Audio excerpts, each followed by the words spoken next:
അങ്ങനെ ഷിയാൻ ഓഫീസിലേക്ക് വരുന്ന സമയത്ത് ഷിന്നും അങ്ങോട്ടേക്ക് എത്തിയിരിക്കുന്നത് ഇവൻ കാണുന്നു. അവൻ അവിടെ ഇന്റർവ്യൂവിന് വന്നതാണ് എന്ന് ഷിയാന് മനസ്സിലായി. അതിനുശേഷം ഇപ്പോ ഷിൻ ആ ഒരു ജോലി പ്രതീക്ഷിച്ചുകൊണ്ട് വളരെ കോൺഫിഡന്റ് ആയിട്ട് അകത്തേക്ക് പ്രവേശിക്കുന്നു. എന്നാൽ ഇവൻ അവിടെ ഷിയാനെ കണ്ട് എല്ലാ കോൺഫിഡൻസും തെറ്റുന്നു. ഷിയാൻ ഇവനെ മൈൻഡ് പോലും ചെയ്യുന്നില്ല. സാധാരണ പുതിയ എംപ്ലോയീസിനെ ഹയർ ചെയ്യാനായിട്ട് കമ്പനി സിഇഒ നേരിട്ട് എത്തുന്നതല്ല, പക്ഷേ ഇവൻ വളരെ സ്പെഷ്യൽ ആണല്ലോ. അതുകൊണ്ടാണ് ഷിയാനും ഇപ്പോ ഇവിടെ ഉള്ളത്. സോ ഇവന്റെ ആ ഒരു ഇന്റർവ്യൂ സ്റ്റാർട്ട് ചെയ്ത് അവര് ഇവനോട് സെൽഫ് ഇൻട്രൊഡക്ഷൻ ചോദിക്കുമ്പോ ഇവന് ടെൻഷൻ കാരണം നേരെ ചൊവ്വേ ഒന്നും പറയാൻ പറ്റുന്നില്ല, സ്വന്തം പേര് പോലും. സോ ഇവരുടെ ആ ഒരു ഫസ്റ്റ് ഇംപ്രഷൻ നഷ്ടപ്പെടുകയാണ്. പിന്നെ ഇവര് ഇവന്റെ കരിയർ പ്ലാനിനെ കുറിച്ച് ചോദിക്കുന്നു. പക്ഷെ അപ്പോഴും ഇവന് നേരെ ചൊവ്വേ ഒന്നും പറയാൻ സാധിക്കുന്നില്ല. എല്ലാം വിക്കിയാണ് പറയുന്നത്. മെയിൻ ആയിട്ടും ഇവൻ വിറയ്ക്കുന്നത് ഷിയാൻ അടുത്തിരിക്കുന്നത് കൊണ്ടാണ്. ഷിയാൻ ആണെങ്കിൽ അതിനുവേണ്ടി തന്നെയാണ് അടുത്ത് ഇരിക്കുന്നതും. സോ ഇവൻ പ്രതീക്ഷിച്ചതുപോലെ ഇത് നടപടി ആവില്ല എന്ന് മനസ്സിലാക്കി ഷിയാൻ അവിടെ നിന്ന് ദേഷ്യപ്പെട്ട് എഴുന്നേറ്റ് പോകുന്നു. അതുകൊണ്ട് തന്നെ ഇന്റർവ്യൂ എടുക്കുന്നവർക്കും ബോസിന് ഇത് ഇഷ്ടപ്പെട്ടിട്ടില്ല എന്ന് മനസ്സിലാവുന്നു. ഇവനും ആ ഒരു ജോലി കിട്ടും എന്ന പ്രതീക്ഷ എല്ലാം നഷ്ടപ്പെടുകയാണ്. അങ്ങനെ ഷിയാൻ തിരിച്ച് എത്തുമ്പോ ഷോയി ഇവന് മെസ്സേജ് അയച്ചു, ഞാൻ നിങ്ങളെ ഒരുപാട് മിസ് ചെയ്യുന്നു എന്ന് പറയുമ്പോ ഷിയാൻ, നീ എന്റെ കമ്പനിയായിട്ടുള്ള ഫീച്ചർ മുന്നോട്ട് കൊണ്ടുപോകാൻ ആഗ്രഹിക്കുന്നുണ്ടോ എന്ന് ചോദിക്കുമ്പോ ഇവളും തീർച്ചയായും ഞാൻ ഈ വീക്കെൻഡ് എന്തായാലും അങ്ങോട്ടേക്ക് വരുന്നുണ്ട് എന്ന് പറയുമ്പോ ഇവനും ഓക്കെ പറയുന്നു. ഷിൻ ഇവിടെ ഇന്റർവ്യൂവിന് വന്ന കാര്യങ്ങളൊന്നും ഷിയാൻ പറയുന്നില്ല. അതിനുശേഷം പിന്നീട് ആ ഒരു വീക്കെൻഡ് ആണ് നമ്മൾ കാണുന്നത്. ഷോയി ഇവന്റെ ഓഫീസിലേക്ക് എത്തിയിരിക്കുകയാണ്. ഇവള് വന്ന് ഷിയാനോട് ഞാൻ എത്തിയിട്ടോ എന്ന് പറയുമ്പോ ഷിയാൻ ഇവളെ മൈൻഡ് പോലും ചെയ്യുന്നില്ല. അപ്പോ ഇവള് ഇവന്റെ അടുത്തേക്ക് വന്ന് നിങ്ങൾക്ക് എന്താ എന്നെ കാണാൻ പറ്റുന്നില്ലേ എന്ന് ചോദിക്കുമ്പോ ഷിയാൻ ഇവളോട് അവിടെ പോയി ഇരിക്കാനായിട്ട് പറയുന്നു. അതുകൊണ്ട് തന്നെ ഇവളും ഓ ശരി എന്ന് പറഞ്ഞിട്ട് ഇവളും അവിടെ പോയി അവനെ ഡിസ്റ്റർബ് ചെയ്യാതെ ഇരിക്കുന്നു. പക്ഷേ ഒരുപാട് സമയമായിട്ടും ഷിയാൻ ഫ്രീ ആവുന്നില്ല, ബിസിയാണ്. അതുകൊണ്ട് തന്നെ ഇവളും അവിടെ ചായ കുടിച്ചും വായി നോക്കിയും അങ്ങോട്ടും ഇങ്ങോട്ടും നടന്നും ഒക്കെ സമയം കളയാണ്. സോ ഇവൾക്ക് നല്ല ബോറടിക്കുന്നുണ്ടെന്ന് ഇവന് മനസ്സിലാവുന്നു. ഉടനെ തന്നെ ഷിയാൻ അസിസ്റ്റന്റിനെ വിളിച്ചിട്ട് 2 മൂവി ടിക്കറ്റ് ബുക്ക് ചെയ്യാനായിട്ട് പറയുന്നു. ഷൂയി അത് കേൾക്കേണ്ട താമസം ബാഗ് ഒക്കെ എടുത്ത് റെഡിയായി നിൽക്കുകയാണ് പോവാൻ. അങ്ങനെ ഷിയാനും അവളെയും കൂട്ടി ആ ഒരു മൂവിക്ക് എത്തിയിരിക്കുകയാണ് ഇപ്പോ. എന്നാൽ അപ്പോഴേക്കും അതേ മൂവിക്ക് തന്നെ ഫിയോണയും എത്തിയിട്ടുണ്ട്. ഇവള് വലിയ കാര്യത്തില് ഷിയാനെ അവിടെ കണ്ട സന്തോഷത്തില് ഇവനോട് ചെന്ന് നമ്മൾ ഒരുപാട് നാളായാലേ കണ്ടിട്ട് എന്ന് ചോദിച്ചുകൊണ്ട് ഇവന്റെ കയ്യിലൊക്കെ പിടിച്ച് സംസാരിക്കാനായിട്ട് ചെല്ലുന്നു. പക്ഷേ ഷിയാൻ ഇവളെ ഒരു മൈൻഡും കാണിക്കുന്നില്ല. ഷോയ്ക്കും ഈ പെണ്ണിനെ തീരെ പിടിക്കുന്നില്ല. അതിനുശേഷം ആ ഒരു മൂവി ഇപ്പോ സ്റ്റാർട്ട് ചെയ്തിരിക്കുകയാണ്. ഇവരുടെ രണ്ടുപേരുടെയും പിറകിലത്തെ സീറ്റിൽ തന്നെയാണ് ഫിയോണയും ഇരിക്കുന്നത്. അപ്പോഴും ഇവള് ഷിയാനോട് ഞാൻ എന്തെങ്കിലും ഡ്രിങ്ക് ഓർഡർ ചെയ്താലോ എന്ന് വിചാരിക്കാം, നിങ്ങൾക്ക് എന്താ കുടിക്കാൻ വേണ്ടത് എന്ന് ഷിയാനോട് ചോദിക്കുമ്പോ ഇവൻ ഞങ്ങൾക്കൊന്നും വേണ്ട എന്ന് പറയുന്നു. അപ്പോ ഷോയിയും അവളെ അസൂയ കയറ്റാൻ വേണ്ടിയിട്ട് കയ്യിലുള്ള പോപ്കോൺ ഒക്കെ ഷിയാന്റെ വായിൽ വെച്ച് കൊടുക്കുന്നു. ഇവൾക്ക് അതൊന്നും ഒട്ടും തന്നെ സഹിക്കാനേ ആവുന്നില്ല. അതിനുശേഷം ഇവര് ആ ഒരു സിനിമ കഴിഞ്ഞ് ഇറങ്ങുമ്പോ ഷോയി ഇവനോട് ഇവിടെ വെയിറ്റ് ചെയ്യാൻ പറഞ്ഞിട്ട് അവള് ബാത്റൂമിലേക്ക് പോകുന്നു. അപ്പോ ഫിയോണ ഷിയാൻ ഒറ്റയ്ക്ക് നിൽക്കുന്നത് കണ്ട് ഇവനോട് വന്ന് നിങ്ങളുടെ കൂടെ ഉണ്ടായിരുന്ന ആ പെൺകുട്ടി എവിടെ എന്ന് ചോദിക്കുമ്പോ ഇവനും ബാത്റൂമിൽ പോയിരിക്കാണ് എന്ന് പറയുന്നു. അപ്പോ ഇവള് ഇവന്റെ മനസ്സിലിരിപ്പ് അറിയാൻ വേണ്ടിയിട്ട് അവര് ഭയങ്കര സുന്ദരിയാണല്ലേ എന്ന് ചോദിക്കുമ്പോ ഇവനും അതെ അവള് നല്ല സുന്ദരിയാണ് എന്ന് പറയുന്നു. ഇവൾക്ക് അത് കേട്ട് നല്ല വിഷമാവുന്നുണ്ട്. എന്നിട്ട് ഇവനോട് നമുക്ക് ഡിന്നറിൽ ഒരുമിച്ച് പോയാലോ എന്ന് ചോദിക്കുമ്പോ ഷിയാൻ ഇല്ല, എന്റെ ഗേൾ ഫ്രണ്ട് കുറച്ച് ഷൈ ആണ്, അവൾക്ക് നിന്നെ പരിചയമില്ലാത്തതുകൊണ്ട് അത്ര ഓക്കെ ആയിരിക്കില്ല എന്ന് പറയുമ്പോൾ ഷൂയി ആണെങ്കിൽ അവിടെ സിനിമ കാണാൻ വന്ന ബാക്കിയുള്ള ആളുകളോട് വളരെ കൂളായിട്ട് അവൾക്ക് അറിയത്തുപോലില്ല എങ്കിൽ പോലും നല്ല രീതിയിൽ സംസാരിച്ചിട്ട് വരുന്നതാണ് കാണുന്നത്. സോ ഇവൾക്ക് മനസ്സിലാവുന്നുണ്ട് ഷിയാൻ ഇവളെ ഒഴിവാക്കാൻ വേണ്ടിയിട്ടാണ് അങ്ങനെ പറഞ്ഞത് എന്ന്. അപ്പോ ഷോയിയും ഫിയോണ ഷിയാന്റെ അടുത്ത് നിൽക്കുന്നത് കണ്ട് ഷിയാനോട് വന്ന് വളരെ ക്ലോസ് ആയിട്ട് നിന്നിട്ട് ഈ പെൺകുട്ടി ആരാ, നമ്മൾ പോകുന്നിടത്തെല്ലാം ഉണ്ടല്ലോ എന്ന് ചോദിക്കുമ്പോ ഇവർക്ക് ഷിയാൻ പരസ്പരം പരിചയപ്പെടുത്തി കൊടുക്കുന്നു. ഫിയോണയ്ക്കും ഷോയിയെ മുന്നേ തന്നെ അറിയാം, എങ്കിലും ഇപ്പോ പരിചയപ്പെടുന്നു. സോ ഇവളെ ഷോയിക്ക് കൈ കൊടുക്കുന്ന സമയത്ത് ഷോയി അവളുടെ കയ്യിലുള്ള ബാഗ് വരെ ഷിയാന്റെ കയ്യിൽ കൊടുത്തിട്ടാണ് ഇവള് ഷേക്ക് ഹാൻഡ് കൊടുക്കുന്നത്. അവര് തമ്മിൽ അത്രയ്ക്കും നല്ലൊരു ബോണ്ടിങ് ആണ് ഉള്ളത് എന്ന് കാണിക്കാൻ വേണ്ടിയിട്ട്. എന്നിട്ട് ഇവളോട് ഗുഡ് ബൈ പറഞ്ഞ് അവിടെ നിന്ന് പോകുന്നു. ഇവൾക്ക് അത് തീരെ പിടിക്കുന്നില്ല. അവൾക്ക് നല്ലൊരു മറുപടി കൊടുക്കാൻ സാധിച്ചത് കൊണ്ട് തന്നെ ഷോയി വളരെ സന്തോഷത്തിലാണ്. അന്ന് ഇവരെ രണ്ടുപേരെയും ഒരുമിച്ച് കണ്ടപ്പോ ഇവളുടെ മനസ്സ് വല്ലാണ്ട് വേദനിച്ചതാണല്ലോ. ഷിയാനും ഇവളുടെ അസൂയയും കാര്യങ്ങളൊക്കെ മനസ്സിലാവുന്നുണ്ട്. അതിനുശേഷം ഇവര് കാറിലേക്ക് കയറാൻ പോകുമ്പോ ഷിയാൻ ഷോയെ പെട്ടെന്ന് പിടിച്ചിട്ട് അടുത്തോട്ട് വരുമ്പോ ഇവളെ വിചാരിക്കുന്നത് ഇവളെ കിസ് ചെയ്യാനായിട്ടായിരിക്കും എന്നാണ്. പബ്ലിക്കിന്റെ മുന്നിൽ വെച്ച് ഇങ്ങനെ ചെയ്യുന്നത് തെറ്റല്ലേ, എങ്കിലും കുഴപ്പമില്ല എന്ന് വിചാരിച്ച് ഇവള് അതിന് റെഡി ആയിട്ട് നിൽക്കാണ്. പക്ഷേ ഷിയാൻ ഇവളെ പിടിച്ചു നിർത്തിയത് ഇവളുടെ മാല ആ ഒരു മൂവി കണ്ടുകൊണ്ടിരുന്ന സമയത്ത് താഴെ വീണിരുന്നു. സോ അത് ഇവൻ ശ്രദ്ധിച്ച് ഇപ്പോ എടുത്ത് ഇട്ട് കൊടുത്തതാണ്. മാല ഇടാൻ വന്നതാണ് എന്ന് കണ്ട് ഇവള് ശശിയാവുന്നു. അപ്പോ ഇവൻ നീ എന്താ വിചാരിച്ചത്, ഞാൻ നിന്നെ കിസ് ചെയ്യാൻ വന്നതാണ് എന്നാണോ എന്ന് ചോദിക്കുമ്പോ ഇവളും അതെ, എന്തെങ്കിലും കുഴപ്പമുണ്ടോ എന്ന് ചോദിക്കുമ്പോ ഷിയാൻ പബ്ലിക്കിന്റെ മുന്നിൽ വെച്ച് കിസ് ചെയ്യുന്നത് എനിക്ക് ഇഷ്ടമല്ല എന്ന് പറയുമ്പോ ഇവൾക്ക് കുറച്ച് നിരാശയായിട്ട് ഓ എങ്കിൽ പിന്നെ ഞാൻ കാറ് കയറട്ടെ എന്ന് പറഞ്ഞ് പിണങ്ങുമ്പോ ഷിയാൻ പെട്ടെന്ന് ഇവളെ കിസ് ചെയ്യുന്നു. അതിനുശേഷം ഇവര് ഇപ്പോൾ തിരിച്ചു പോകുമ്പോ ഇവൾക്ക് യാങ് മെസ്സേജ് അയച്ച് നാളെ നമുക്ക് ഡിന്നറിന് പോയാലോ എന്ന് ചോദിക്കുമ്പോ ഇവള് നോ പറയുന്നു. അപ്പോ അടുത്ത ഇവൾക്ക് മെസ്സേജ് അയച്ച് സുഖമാണോ, കാര്യങ്ങളൊക്കെ എങ്ങനെ പോകുന്നു എന്ന് ചോദിക്കുമ്പോ അതെല്ലാം തന്നെ ഷിയാനും കാണുന്നു. ഇവന് അത് ഇഷ്ടപ്പെടാതെ ഇവളുടെ ഫോൺ വാങ്ങി മാറ്റി വെക്കുന്നു. ഇവൾക്ക് മനസ്സിലാവുന്നുണ്ട് ഇവൻ അസൂയ കാരണം ചെയ്തതാണ് എന്ന്. സോ ഇവള് ഞങ്ങള് നല്ല ഫ്രണ്ട്സ് ആണ് എന്ന് പറയുമ്പോ ഷിയാൻ നിനക്ക് അവനോട് താല്പര്യമില്ലെങ്കിൽ പിന്നെ എന്തിനാ അവനോടൊപ്പം നടക്കുന്നത് എന്ന് അന്നത്തെ ആ ഒരു ഡിന്നർ കേസ് വെച്ച് ചോദിക്കുമ്പോ ഇവള് ഞാൻ ശരിക്കും അവനോടൊപ്പം ഡേറ്റിങ്ങിനൊന്നും പോയതല്ല, ഒരു സ്യൂട്ട് കേസ് വാങ്ങാൻ പോയതാ, അവിടെ വെച്ച് അവനെ കണ്ടുമുട്ടിയതാ, പിന്നെ ഒരു ഡിന്നറൊക്കെ കഴിക്കാൻ വിളിച്ചപ്പോ എങ്ങനെയാ നോ പറയുന്നത്, അതുകൊണ്ട് പോയെന്നേ ഉള്ളൂ, അല്ലാണ്ട് അതിൽ കൂടുതൽ വേറൊന്നുമില്ല എന്ന് പറയുമ്പോ ഷിയാൻ ഇവളോട് അല്ല നീ എന്തിനാ ഇപ്പൊ സ്യൂട്ട് കേസ് വാങ്ങിയത് എന്ന് ചോദിക്കുന്നു. സത്യത്തില് ഇവള് അത് വാങ്ങിയത് ഇവൾക്ക് അടുത്ത ഉടനെ തന്നെ ഒരു ബിസിനസ് ട്രിപ്പ് വരുന്നുണ്ട്, അതിന് പോകാൻ വേണ്ടിയിട്ടാണ്. ഏകദേശം 10 ദിവസം കഴിഞ്ഞ് താൻ തിരിച്ചു വരൂ എന്ന് പറയുമ്പോൾ ഷിയാന് കുറച്ച് നിരാശ ആവുന്നു. നീ എന്നാ പോകുന്നത് എന്ന് ചോദിക്കുമ്പോ ഇവൾക്ക് എപ്പോ വേണമെങ്കിലും പോവാം, എന്തായാലും ഉടനെ തന്നെ പോകും എന്ന് പറയുന്നു. സോ ഇവള് ഒറ്റയ്ക്കാണോ എന്ന് ഷിയാൻ ചോദിക്കുമ്പോ ഇവളും അതെ, പിന്നെ ആരും കൂടെ വരാനാ എന്ന് ചോദിക്കുമ്പോൾ ഷിയാൻ ഇവളുടെ ഫോൺ കൊടുത്തിട്ട് നിന്റെ ഹോട്ടലും ഫ്ലൈറ്റിന്റെ ഡീറ്റെയിൽസും ഒക്കെ എനിക്ക് സെൻഡ് ചെയ്യാനായിട്ട് പറയുന്നു. ഇവളും അതെല്ലാം തന്നെ ഇവന് അയച്ചു കൊടുക്കുന്നു. എന്നിട്ട് ഷിയാൻ ഇപ്പോഴും ഇവളെ തെറ്റിദ്ധരിക്കുന്നുണ്ടോ എന്ന് വിചാരിച്ച് ഞാനും യു നല്ല ഫ്രണ്ട്സ് ആണ്, അതിലപ്പുറം ഞങ്ങൾ തമ്മിൽ ഒന്നുമില്ല, ഞാനും യുവും തമ്മിൽ എന്തെങ്കിലും ഉണ്ടോ എന്ന് ആലോചിച്ച് തല ഉണ്ടാക്കാതെ നിങ്ങൾ ഷിയുവിനെ കുറിച്ച് ഓർത്ത് വറീഡായാ മതി, അവൾക്കാണ് യുവിനെ ഇഷ്ടം എന്ന് പറയുമ്പോൾ ഷിയാന് ഒരു ഭാവ വ്യത്യാസവും ഇല്ല. ഷിയാൻ പറയുന്നത് ഞാനെന്തിനാ അതൊക്കെ ഓർത്ത് ടെൻഷൻ ആവുന്നത്, ഞാനത്ര പഴഞ്ചലൊന്നും അല്ല എന്ന് പറയുമ്പോ ഇവള് അപ്പോ നിങ്ങൾ നിങ്ങളുടെ അനന്തരവളെ കുറിച്ച് ഓർത്ത് ഒട്ടും വെറീഡ് ആവുന്നില്ലേ എന്ന് ചോദിക്കുമ്പോ ഷിയാൻ നീ എന്താ വിചാരിക്കുന്നത് അവൾ അത്ര മണ്ടബുദ്ധിയാണെന്നാണോ, പക്ഷെ അങ്ങനെയല്ല, അവള് നല്ല സ്മാർട്ടാണ്, അവൾക്ക് അവളുടെ കാര്യങ്ങളൊക്കെ വളരെ നന്നായിട്ട് നോക്കാൻ അറിയാം എന്ന് പറയുമ്പോൾ ഷൂയും വാ അടച്ചു വെക്കുന്നു. ഷിയാൻ ഷിയുവിന്റെ മുന്നിൽ അത് പ്രകടിപ്പിക്കുന്നില്ല എങ്കിലും അവളെ കുറിച്ച് ഇവന് വളരെ നല്ല അഭിപ്രായമാണ്. അതിനുശേഷം ഷിയാൻ ചെന്നിനെ കാണാമെന്ന് ഇവൻ എന്തായാലും ഈ ഒരു ലയാൻ കമ്പനിയിലെ ഇൻവെസ്റ്റർ ഒന്നും തിരിച്ചെടുക്കാൻ പോകുന്നില്ല, ഞാൻ എപ്പോഴും കൂടെ തന്നെ ഉണ്ടാവും എന്ന് പറഞ്ഞ് ഇയാൾക്ക് സപ്പോർട്ട് നിൽക്കുന്നു.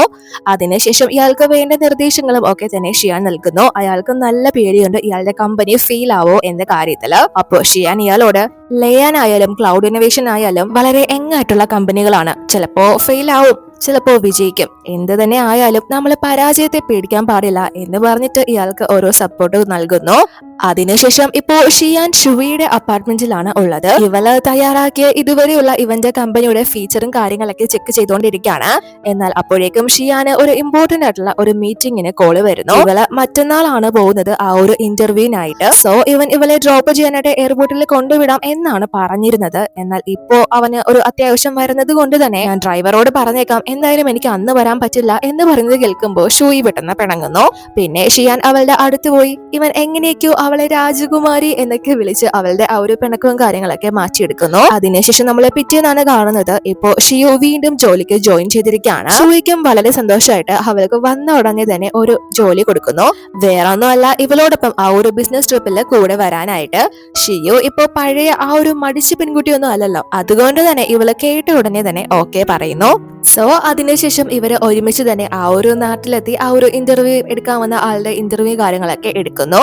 അതിനുശേഷം ഇവര് ആ ഒരു സിറ്റി ഫുള്ള് കറങ്ങുന്നു. ഒരുപാട് സ്ഥലത്ത് പോയി ഫോട്ടോസും കാര്യങ്ങളും എല്ലാം എടുത്ത് ഷിയാനും സെൻഡ് ചെയ്യുന്നു. അപ്പോ അതൊക്കെ കണ്ട് ഇവളെ വിളിച്ചിട്ട് പോയ കാര്യം എന്തായി, നടന്നോ എന്ന് ചോദിക്കുമ്പോ ഇവളും ആ ഒരു പരിപാടികളെല്ലാം കഴിഞ്ഞു എന്ന് പറയുന്നു. അപ്പോ ഷിയാൻ എങ്കിൽ പിന്നെ എന്തിനാ 10 ദിവസം എടുക്കുന്നത്, തിരിച്ച് നാട്ടിലേക്ക് വന്നൂടെ എന്ന് ചോദിക്കുമ്പോ ഇവള് ഇത് എത്ര ബ്യൂട്ടിഫുൾ ആയിട്ടുള്ള സിറ്റിയാണ്, ഞങ്ങള് ജസ്റ്റ് ഒന്ന് അടിച്ചു പൊളിക്കട്ടെ എന്നിട്ട് അങ്ങോട്ട് വരുന്നുള്ളൂ എന്ന് പറയുമ്പോൾ ഷിയാൻ ഇവളെ ഒരുപാട് മിസ് ചെയ്യുന്നുണ്ട്, അതുകൊണ്ട് താമസിക്കാതെ എത്രയും പെട്ടെന്ന് തന്നെ വരാൻ നോക്കാനായിട്ട് പറയുന്നു. ഇവളും ഓക്കെ പറയുന്നു. എന്നാൽ അപ്പോഴേക്കും ഇവിടെ ഷിനിനെ അവന്റെ ബോസ് വിളിപ്പിച്ച് അയാളെ മുന്നേ തന്നെ ഒരു വാണിംഗ് കൊടുത്തതാണല്ലോ ഇവന്. പക്ഷേ ഇപ്പോ ഇവൻ വീണ്ടും മൊത്തത്തില് അലമ്പ് കാണിച്ചിരിക്കുകയാണ്. എല്ലാ ഡിപ്പാർട്ട്മെന്റിൽ നിന്നും ഇവനെ കുറിച്ചുള്ള കംപ്ലൈന്റ് വരുന്നുണ്ട്. അതുകൊണ്ട് തന്നെ ബോസ് ഇവനോട് നിന്റെ ഇവിടുത്തെ സേവനമൊക്കെ മതി, രാജിവെച്ച് പൊക്കോളാനായിട്ട് ആവശ്യപ്പെടുന്നു. ഇവന്റെ യാതൊരുവിധ എക്സ്പ്ലനേഷനും അയാളെ കേൾക്കുന്നില്ല. ഇവന് നേരെ ചെറിയ പണിയെടുക്കാൻ ആവില്ലെന്ന് നേരത്തെ തന്നെ പറഞ്ഞിരുന്നല്ലോ. സോ അതിൻ്റെതായ പ്രശ്നങ്ങളാണ് അവന്റെ ജോലിയിൽ വന്നത്. അതുകൊണ്ട് തന്നെ ആ ഒരു നിരാശയില് ഇപ്പോ ഇവൻ തകർത്തു വെള്ളം അടിച്ചുകൊണ്ടിരിക്കുകയാണ്. ഷൂയിയും ഇവനും ഒരുമിച്ചുള്ള ഫോട്ടോയും കാര്യങ്ങളും എല്ലാം തന്നെ ഇവന്റെ മുന്നിൽ എടുത്തു വെച്ചിട്ടുണ്ട്. അവള് ഇവന്റെ ലൈഫിൽ നിന്ന് പോയതിനു ശേഷം ഇവൻ വിചാരിച്ചത് എന്തൊക്കെയോ കെട്ടിപ്പടുക്കാം എന്നായിരുന്നു. പക്ഷേ ഉണ്ടായിരുന്നതിനേക്കാൾ ഇവന്റെ ലൈഫ് മോശമാവുകയാണല്ലോ ചെയ്തത്. അപ്പോഴേക്കും ലക്ഷ്യം ഇവനെ കാണാനായിട്ട് വരുന്നു. അവള് വന്ന് നോക്കുമ്പോ ഇവൻ വെള്ളം അടിക്കാൻ മാത്രമല്ല മുന്നില് ഫുള്ള് ഷൂയും ഇവനുമായിട്ട് നിൽക്കുന്ന ഫോട്ടോസും ഒക്കെയാണ് ഉള്ളത്. അത് കണ്ട് ഇവൾക്ക് നല്ല ദേഷ്യം വന്ന്, ഇതൊക്കെ എന്താ, നിനക്ക് ഇപ്പോഴും അവളോടാണോ താല്പര്യം? നീ ഒരു നന്ദി ഇല്ലാത്തവനാ. നിനക്കൊരു കാറ് വേണോന്ന് പറഞ്ഞപ്പോ ഞാൻ എന്റെ പാരന്റ്സിനോട് പറഞ്ഞ് അത് വാങ്ങിച്ചു തന്നു. നിനക്ക് ക്ലൗഡ് ഇന്നോവേഷനിൽ ജോലി വേണമെന്ന് പറഞ്ഞപ്പോ ഞാൻ ആരുടെയൊക്കെ കൈയും കാലും പിടിച്ച് അത് റെഡിയാക്കിയത്. എന്നിട്ട് നിനക്ക് ഒരു നന്ദിയില്ല എന്ന് പറയുമ്പോ ഇവൻ, നീ എന്തൊക്കെ ചെയ്തിട്ടും എന്താ കാര്യം? നീ ഒരു കള്ളിയല്ലേ. നീ കാരണമാണ് എനിക്ക് ഷൂയെ നഷ്ടപ്പെട്ടത്, എനിക്ക് എന്റെ ജോലി നഷ്ടപ്പെട്ടത് എന്ന് പറയുമ്പോ ലഷി, നീ ഇപ്പോ എന്നെ കുറ്റപ്പെടുത്താണോ? നീ ചെയ്ത പ്രവൃത്തികൾ തന്നെയാണ് നീ ഇപ്പോ അനുഭവിക്കുന്നത്. ഞാൻ നിന്നെ ആത്മാർത്ഥമായിട്ടാണ് സ്നേഹിച്ചത്. പക്ഷേ നീ എപ്പോഴെങ്കിലും ഷൂയ്ക്ക് കൊടുത്ത എന്റെ പകുതി സ്നേഹമെങ്കിലും എന്നോട് കാണിച്ചിട്ടുണ്ടോ? നിനക്ക് വേണ്ടിയിരുന്നതും നീ സ്നേഹിച്ചതും പൈസയും നല്ലൊരു ഫ്യൂച്ചറും മാത്രമാണ്. എനിക്കതൊന്നും ഇപ്പൊ തരാൻ പറ്റില്ലെന്ന് മനസ്സിലായപ്പോ നിനക്കിപ്പോ എന്നെ വേണ്ട. അതുകൊണ്ടല്ലേ നീ വീണ്ടും അവളെ കുറിച്ച് ചിന്തിക്കുന്നത്? നീ ഒരു നല്ല വ്യക്തിയല്ല എന്നൊക്കെ പറഞ്ഞ് ഇവള് അലയ്ക്കുന്നുണ്ടെങ്കിലും ഇവൻ മൈൻഡ് പോലും ചെയ്യാതെ അവിടെ നിന്ന് ഇറങ്ങി പോകുന്നു. അതിനുശേഷം നമ്മള് പിറ്റേന്നാണ് കാണുന്നത്. ഇപ്പോ ലഷി അവളുടെ തെറ്റുകളൊക്കെ മനസ്സിലാക്കിയത് കൊണ്ട് തന്നെ ആവണം ഷിയാന്റെ കമ്പനിയിൽ നിന്ന് ഇവള് സ്വയം രാജിവെക്കുന്നു. ഇവളുടെ തിങ്സ് ഒക്കെ എടുത്ത് ഷിയാനുള്ള അതേ ലിഫ്റ്റിലേക്ക് തന്നെയാണ് കയറുന്നതും. പക്ഷെ ഷിയാൻ ഒന്നും ചോദിക്കാനോ പറയാനോ പോകുന്നില്ല. ഇവളെ ഷിയാൻ വീണ്ടും ഇവിടെ തുടരാൻ അനുവദിച്ചതിന് കാരണം ആ ഒരു ഡ്രൈവറിന്റെ അനന്തരവളായതുകൊണ്ട് മാത്രമാണ്. അങ്ങനെ ഷിയാൻ അവിടെ നിന്ന് പോകാൻ തുടങ്ങുമ്പോഴേക്കും ലഷി ഇവനോട് വന്ന, എന്റെ ബോയ് ഫ്രണ്ട് അല്ല, എന്റെ എക്സ് ബോയ് ഫ്രണ്ടിന് ഇപ്പോഴും ഷൂയെ ഇഷ്ടമാണ്, നിങ്ങൾക്കത് അറിയാമോ എന്ന് ചോദിക്കുമ്പോ ഷിയാൻ, ഞാനിപ്പോ അത് അറിഞ്ഞിട്ട് എന്തോ വേണം എന്ന് ചോദിച്ചിട്ട് ഇവൻ അവിടെ നിന്ന് പോകാൻ തുടങ്ങുന്നതിന് മുന്നേ ഇവളോട്, നിനക്ക് എന്നെ കുറിച്ച് നേരെ ചൊവ്വേ അറിയില്ല, എന്റെ സ്വഭാവം വളരെ മോശമാണ്. അതുകൊണ്ട് ഇനിയും നീ എന്നെ ശല്യം ചെയ്യുന്നത് തുടർന്ന് കഴിഞ്ഞാല് ഞാൻ എന്താ ചെയ്യാന്ന് എനിക്ക് പോലും അറിയില്ല, മനസ്സിലായോ എന്ന് ചോദിച്ചിട്ട് അവൻ അവിടെ നിന്ന് പോകുന്നു. ഇവൾക്ക് ഈ പേഴ്സണിനോട് ഒരു ദേഷ്യവും കാര്യങ്ങളൊക്കെ ഉണ്ടല്ലോ. സോ ഇവളുടെ പ്രതികാരം ഷിയാനെ ഉപയോഗിച്ച് ചെയ്യാം എന്ന രീതിയിലാണ് ഇവനെ ദേഷ്യം പിടിപ്പിക്കാൻ വേണ്ടി ഇവൾ ആ ഒരു കാര്യം പറഞ്ഞത്. പക്ഷെ പണി പാളി. അതിനുശേഷം ഇവര് രണ്ടുപേരും ആ ഒരു യാത്ര കഴിഞ്ഞ് നാട്ടിലേക്ക് എത്തിയിരിക്കുകയാണ്.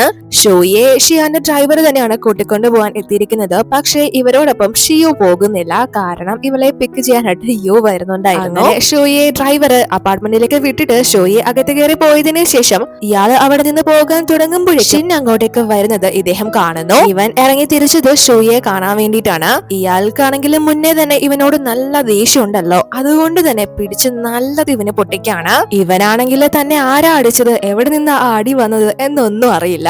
കാരണം ഇവന് വലിയ ബോധമൊന്നും ഇല്ല. അയാൾ നല്ലത് കൊടുത്തിട്ട് പോകുന്നു. അതിനുശേഷം ഇദ്ദേഹം ഷിയാനും മെസ്സേജ് അയച്ച്, മാഡം അപ്പാർട്ട്മെന്റിൽ എത്തിയിട്ടുണ്ട്, പക്ഷേ ഇവിടെ മാഡത്തിന്റെ എക്സ് ബോയ് ഫ്രണ്ട് കിടന്ന് കറങ്ങുന്നുണ്ട് എന്ന കാര്യം അറിയിക്കുന്നു. ഷിയാൻ ഇപ്പോ ലയാന്റെ ആ ഒരു ടീമുമായിട്ടുള്ള ഒരു ഡിന്നർ പാർട്ടിയിൽ പങ്കെടുത്തോണ്ട് നിൽക്കായിരുന്നു. സോ ഡ്രൈവർ പറയുന്നത് കേൾക്കുമ്പോൾ ഷിൻ ഷൂയെ ശല്യപ്പെടുത്താൻ വന്നതാണ് എന്ന് മനസ്സിലാക്കി ഇവൻ ഇവരോട് എക്സ്ക്യൂസ് പറഞ്ഞ് പെട്ടെന്ന് തന്നെ അവിടെ നിന്ന് ഇറങ്ങുന്നു. എന്നാൽ അപ്പോഴേക്കും ഇവൻ മുകളിലേക്ക് കയറി വന്നിട്ടുണ്ടായിരുന്നു. ഇവനാണ് എന്നറിയാതെയാണ് ഷൂയി പെട്ടെന്ന് ഡോർ ഓപ്പൺ ചെയ്യുന്നത്. ഇവനെ കണ്ട് പെട്ടെന്ന് ഇവള് ഡോർ ക്ലോസ് ചെയ്യാനായിട്ട് തുടങ്ങുന്നു. പക്ഷെ ഇവൻ സമ്മതിക്കുന്നില്ല. നിനക്കെന്താ വേണ്ടത്? നീ ഇനിയും ഇവിടെ കിടന്ന് എന്തെങ്കിലും ഒപ്പിക്കാനാണ് പരിപാടിയെങ്കിൽ ഞാനിപ്പോ പോലീസിനെ വിളിക്കും എന്ന് പറയുമ്പോൾ ഷിൻ ഇവൻ ഇവളോട് ക്ഷമ ചോദിക്കുന്നു. പക്ഷെ ഇവൾക്കത് കേട്ട് നല്ല ദേഷ്യം വരാണ്. ഇവന് ഇപ്പോ എല്ലാം നഷ്ടപ്പെട്ടതിന് ശേഷമാണല്ലോ ഇവനിപ്പോ ക്ഷമ ചോദിക്കാൻ വന്നിരിക്കുന്നത്. സോ അത് എന്തിനു വേണ്ടിയിട്ടാണെന്ന് ഇവൾക്ക് നന്നായിട്ട് മനസ്സിലാവുന്നുണ്ട്. ഇവനോട് മാറിപ്പോവാൻ പറഞ്ഞിട്ട് ഡോർ അടയ്ക്കാൻ നോക്കുന്നു. പക്ഷെ ഇവൻ ഒരു വിധത്തിൽ സമ്മതിക്കുന്നില്ല. എന്നാൽ അപ്പോഴേക്കും ഷിയാൻ കറക്റ്റ് അങ്ങോട്ടേക്ക് വന്ന് ഇവനെ പിടിച്ച് തള്ളി എറിഞ്ഞിട്ട് ഷൂയും കൂടി വാതിലടച്ച് ഇവളെ കിസ് ചെയ്യുന്നു.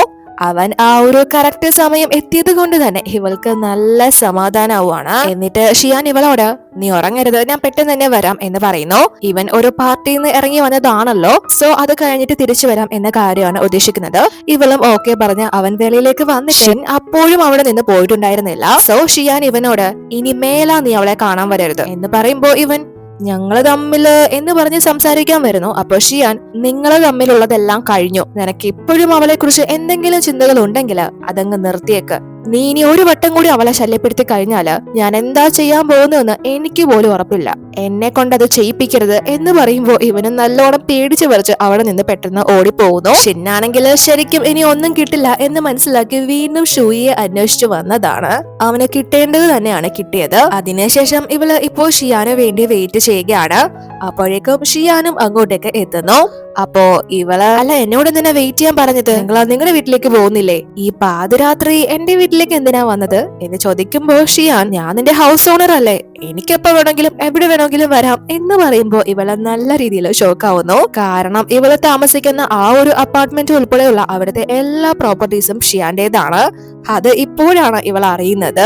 ഇവനാണെങ്കിൽ ഒരു പാർട്ടി കഴിഞ്ഞ് വന്നതാണല്ലോ, അതുകൊണ്ട് തന്നെ നല്ല ഡ്രിങ്ക്സും കാര്യങ്ങളൊക്കെ അടിച്ചിട്ടുണ്ട്. സോ ഇവൻ അവിടെ വന്ന് കിടക്കുമ്പോ ഇവള് ഇവന്റെ ഗ്ലാസ് ഊരി മാറ്റി വെക്കാനായിട്ട് നോക്കുന്നു. പക്ഷെ അപ്പോഴേക്കും ഷിയാൻ കണ്ണ് തുറക്കുമ്പോ ഇവളെ പേടിച്ച് അതുപോലെ തന്നെ തിരിച്ചു വെക്കുന്നു. അല്ല നിങ്ങൾക്ക് കണ്ണ് കാണാൻ പറ്റുന്നുണ്ടോ നോക്കിയതാ എന്ന് പറയുമ്പോ ഷിയാൻ നീ എത്ര ദൂരം പോയാലും എനിക്ക് തന്നെ നല്ലോണം കാണാം എന്നിങ്ങനെ വളരെ ക്രിഞ്ചായിട്ട് സംസാരിക്കുമ്പോ വെള്ളം അടിച്ചു കഴിഞ്ഞാല് ഇങ്ങനെ ആളുകൾ മാറോ എന്നാണ് ഇവളെ ചിന്തിക്കുന്നത്. സോ ഇവള് അത് മുതലെടുക്കാൻ വേണ്ടിട്ട് ഇവനെ കൊണ്ട് ബേബി എന്നൊക്കെ പറഞ്ഞ് ഇവളെ വിളിപ്പിക്കുന്നു. അപ്പോ ഇവള് ആ സമയത്ത് ഇവനോട് നിങ്ങള് അല്ലെങ്കിൽ എന്ത് റഫായിട്ട് എന്നോട് പെരുമാറുന്നത് എന്ന് ചോദിക്കുമ്പോൾ ഷിയാൻ അത് നിനക്ക് ഇഷ്ടമല്ലേ, എങ്കിൽ പിന്നെ ഞാൻ അങ്ങനെ നിൽക്കുന്നില്ല എന്ന് പറയുമ്പോ ഇവള് നാളെ നിങ്ങൾക്ക് ഈ പറഞ്ഞതൊന്നും ഓർമ്മ പോലും കാണില്ല എന്ന് പറയുമ്പോ ഷിയാൻ അതിനൊരു അടയാളം വെച്ചേക്കാം എന്ന് പറഞ്ഞിട്ട് ഇവളെ പിടിച്ച് കടിക്കുന്നു. എന്നിട്ട് ഇവളെ വിടാതെ ചേർത്ത് പിടിക്കാണ്. പക്ഷെ അവന് അപ്പോഴും ബോധം വന്നിട്ടുണ്ടായിരുന്നില്ല. അതുകൊണ്ട് തന്നെ ഇവള് ഞാൻ നിങ്ങൾക്ക് ഹണി ഡ്രിങ്ക് എടുക്കാം എന്ന് പറഞ്ഞിട്ട് അവളത് എടുക്കാനായിട്ട് പോകുന്നു. അങ്ങനെ ഇവള് അത് മിക്സ് ചെയ്ത വെള്ളം ഇവന് കൊടുക്കാനായിട്ട് എടുത്തുകൊണ്ട് വരുമ്പോ അവിടെ കണ്ണാടി കണ്ട് ഷിയാൻ കൊടുത്ത ആ ഒരു പ്രൂഫിന്റെ മാർക്കും കാര്യങ്ങളൊക്കെ നോക്കി അവള് കണ്ണാടിയിൽ നോക്കി ചിരിക്കുന്നു. അതോടുകൂടി ഈ എപ്പിസോഡ് അവസാനിക്കുന്നു. അടുത്ത വീഡിയോയിൽ കാണാം.